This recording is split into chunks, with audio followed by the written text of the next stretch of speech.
श्रीहरी जगत पिता दूर करीतो व्यथा ऐक सत्यनारायणाची कथा ऐक सत्यनारायणाची कथा ऐक सत्यनारायणाची कथा उल्कामुख राजा होता महाथोर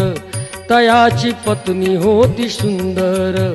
नदी किनारी एकदा त्यांनी घातली महापूजा दोघांनी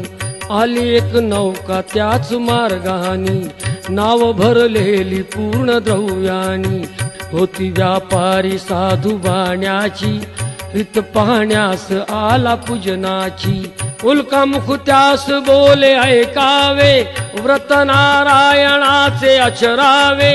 मनोइच्छित फळ मागावे चरणी श्रीहरीच्या लागावे घराशी आला